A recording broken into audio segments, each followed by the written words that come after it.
Boa noite, está entrando no ar mais um De Frente com a História. 1 milhão de pessoas.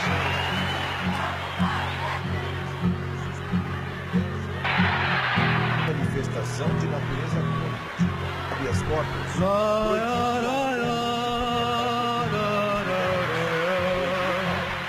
Jornalismo é publicar aquilo que alguém não quer que se publique. Todo o resto é publicidade. A frase foi proferida pelo jornalista George Orwell na primeira metade do século XX. Quase 100 anos depois, a frase ajuda a entender o tratamento sofrido pela grande mídia durante a ditadura militar no Brasil. Contudo, quando estamos em um regime democrático e um jornalista é impedido de exercer sua função, parece que a democracia não está sendo exercida. O fato ocorreu com Matheus Chaparini, do jornal Já. Assim, começamos mais um De Frente com a História, o programa que passa a história limpo no Brasil. No dia 22 de setembro deste ano, Matheus Chaparini participou da aula inaugural do segundo semestre do curso de jornalismo da Unicinos. Antes do evento, ele nos concedeu uma entrevista em que relatou a desocupação da Secretaria da Fazenda do Estado do Rio Grande do Sul, que ocorreu no dia 15 de junho do ano corrente. Bom, a brigada fez a desocupação, retirou a força, os estudantes estavam lá dentro e quando acabaram de retirar os estudantes eu fui levado junto.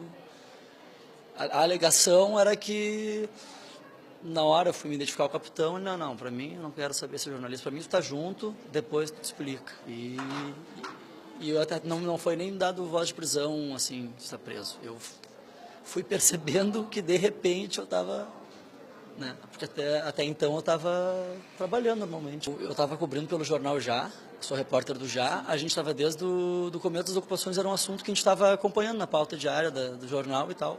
E naquele dia eu fui lá para cobrir, tinha uma coletiva de imprensa no Colégio Paula Soares, fui convocado, eu fui lá de manhã, a coletiva acabou não acontecendo. E lá eu fiquei sabendo pela internet que estava ocupada a Secretaria da Fazenda, estava toda a imprensa lá já, e daí eu corri para lá e tinha caído minha pauta, se tornou minha pauta.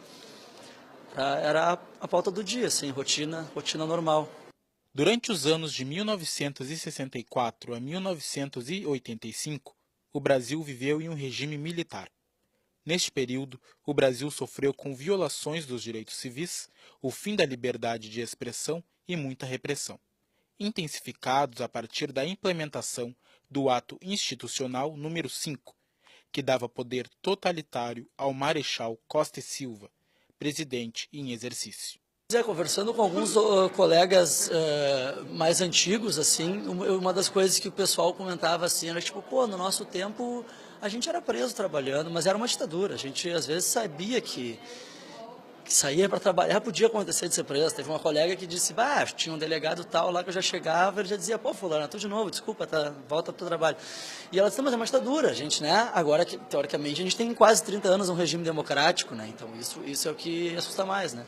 Uma ditadura, teoricamente, pode ir no papel, né, está embasado na lei a repressão. Para a jornalista Sabrina Franzoni, 30 anos após o fim da ditadura, o país voltou a viver em um estado de exceção.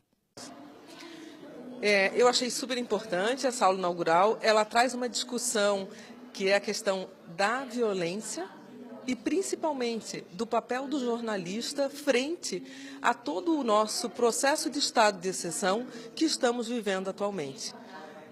Eu acho que o caso Chaparini, ele só vem concretizar esse estado de coisas que estamos passando, que é o desrespeito ao papel do profissional, o desrespeito aos estudantes que, por uma manifestação justa, reivindicam questões que para eles são importantes, e um papel autoritário e violento da Brigada Militar, que, desrespeitando a própria Constituição, passa a agredir e a prender profissionais que estão no exercício profissional. Tem como fazer uma analogia com a ditadura militar e o caso do Matheus? Eu acho que temos acho que há um processo muito mais de radicalização, porque pelo menos na ditadura militar a gente sabia a quem nós estávamos brigando e com quem estávamos brigando. Hoje há uma ditadura de Estado, num Estado que se diz civil, mas que reproduz as mesmas estratégias e a mesma política da ditadura militar. O Estado democrático de direito permanece? Não, eu acho que nós estamos num estado de exceção. O Estado democrático de direito não existe mais. Vivemos tempo de golpe, golpe parlamentar. Nos últimos 6 meses, a Santa Inquisição foi repaginada e norteada por uma Constituição e parlamentares ultrapassados, que, um a um, em nome de Deus, da moral, dos bons costumes e da família tradicional brasileira, capitanearam o maior descalabro político, cassaram o mandato da primeira mulher eleita e reeleita presidenta da República. 54 milhões de votos foram esquecidos em detrimento a 61 senadores que deram posse a um presidente ilegítimo e sem voto. O povo brasileiro está na rua, na luta pela manutenção dos seus direitos, exigem diretas já e clamam fora Temer. O De Frente para a História fica por aqui. Até a semana que vem. Caminhando e cantando e seguindo a canção, somos todos iguais, braços dados ou não, nas escolas, nas ruas, campos, construções.